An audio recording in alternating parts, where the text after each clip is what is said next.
Chartist movement, which emerged in Britain during the 1830s and 1840s, was a significant working class campaign aimed at achieving political reform and securing democratic rights. At its heart, the movement reflected the frustrations of a disenfranchised and exploited industrial working class, marginalized by the socio-political system of the time. Chartism was a response to industrialization, urbanization, and the unequal distribution of political power, and its legacy continues to resonate in discussions about democracy and social justice. Background to Chartism: social and economic context. The Chartist movement arose in the context of the profound social and economic transformations of the early 19th century. The Industrial Revolution had drastically altered the British economy, creating a stark divide between the wealthy industrial elite and the struggling working class. Workers faced long hours, dangerous working conditions, and low wages, while mechanization in industries such as textiles and agriculture displaced many from traditional forms of employment. Urbanization exacerbated these challenges. Rapid population growth in industrial cities like Manchester, Birmingham, and Leeds led to overcrowded housing, poor sanitation, and public health crises. This bleak existence fostered resentment and a demand for change among the laboring classes. At the same time, Britain's political system remained deeply unequal. The Reform Act of 1832 had extended voting rights to some middle-class men, but left the vast majority of working-class men, women, and the poor without a voice in Parliament. The electoral system was riddled with corruption, with rotten boroughs, sparsely populated constituencies controlled by elites, and unequal representation. These conditions laid the groundwork for the Chartist movement, as working-class people sought not only improved living and working conditions, but also political empowerment. The People's Charter: Goals and Demands. The Chartist movement took its name from the People's Charter, a document published in 1838 that outlined 6 key demands for political reform. 1. Universal male suffrage. Every man over the age of 21 should have the right to vote, regardless of property ownership. 2. Secret ballot. Voting should be conducted privately to protect voters from coercion or intimidation. 3. Abolition of property qualifications for MPs. Candidates for Parliament should not be required to own property, ensuring that working-class individuals could stand for election. 4. Payment for MPs. Members of Parliament should be paid a salary, enabling working-class men to serve in government without financial hardship. 5. Equal electoral districts.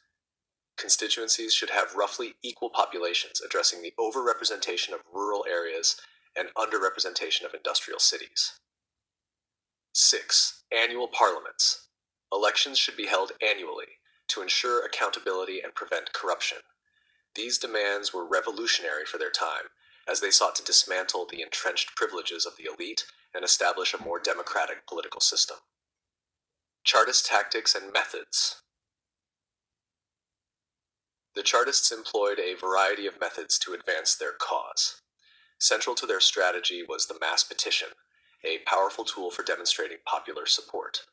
Over the course of the movement, 3 major petitions were presented to Parliament in 1839, 1842, and 1848. Each petition garnered millions of signatures, representing a broad cross-section of British society. Mass meetings, rallies, and marches were also critical components of the movement. These gatherings, often held in industrial cities, provided a platform for charismatic leaders such as Feargus O'Connor, William Lovett, and Henry Vincent to address large crowds and inspire action. The Chartists also made effective use of the press, publishing newspapers such as the Northern Star to spread their message and rally support. Some Chartists, frustrated by the lack of progress, turned to more militant tactics. Instances of unrest and violent clashes with authorities, such as the Newport Rising of 1839, highlighted the growing desperation of some sections of the movement. However, these actions often resulted in harsh crackdowns and weakened public support for Chartism. Divisions within the movement. While the Chartist movement was united by its commitment to political reform, it was not without internal divisions. Key areas of disagreement included the question of strategy. Should the movement rely solely on peaceful, constitutional methods, or was violent resistance justified? The movement was also divided along class lines. Middle-class reformers who had initially supported the People's Charter often distanced themselves from the working-class leadership, fearing that the movement's radical demands could lead to social upheaval. This lack of unity weakened the Chartists' ability to present a cohesive front. Additionally, there were regional differences in the movement. While industrial cities in the north of England and the Midlands were strongholds of Chartism, rural areas and southern England were less engaged. The movement also struggled to gain significant support in Ireland, where nationalist concerns often overshadowed demands for democratic reform. Government response. The British government, dominated by elites with little interest in political reform, responded harshly to the Chartist movement. Authorities viewed the movement as a threat to social order and took steps to suppress it. Mass arrests, imprisonment, and transportation, sending activists to penal colonies in Australia, were common tactics used to stifle dissent. Leaders like Feargus O'Connor and William Lovett were frequently targeted, disrupting the movement's leadership. The military was deployed to break up rallies and demonstrations, as seen during the Kennington Common Rally of 1848, where fears of a violent uprising led to a massive show of force by the government. Despite these measures, the Chartists' persistence ensured that their demands remained a topic of public debate. By the late 1840s, the Chartist movement had begun to lose momentum. The failure of the 1848 petition, which Parliament rejected despite its 5 million signatures, marked a turning point. Economic improvements during the mid-19th century, including rising wages and better working conditions, reduced the urgency of political reform for some workers. The movement also struggled to adapt to changing political and social circumstances. Internal divisions, coupled with the absence of significant short-term successes, led many supporters to abandon the cause. By the early 1850s, Chartism as an organized movement had effectively disbanded. Legacy of the Chartist movement. Although the Chartist movement failed to achieve its immediate goals, its impact on British politics was profound. Over time, many of the demands outlined in the People's Charter were implemented. Universal male suffrage was gradually achieved by the late 19th century. The secret ballot was introduced in 1872. Property qualifications for MPs were abolished in 1858. Payment for MPs was instituted in 1911. Electoral districts became more equal following the Redistribution of Seats Act in 1885. The Chartists also helped to shape the broader labor and reform movements in Britain.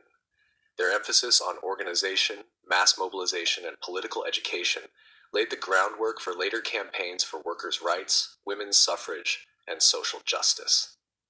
Moreover, Chartism demonstrated the power of collective action and set a precedent for future democratic struggles. It was a movement driven by ordinary people, demanding a voice in their own governance and challenging the entrenched inequalities of their time. The Chartist movement was a landmark in the history of British democracy. While it did not achieve all its aims during its lifetime, it played a crucial role in highlighting the injustices of the political system and advocating for reform. The movement's legacy can be seen in the gradual expansion of democratic rights and the ongoing fight for equality and representation. Chartism serves as a reminder of the power of grassroots activism and the enduring importance of the struggle for a fair and inclusive society.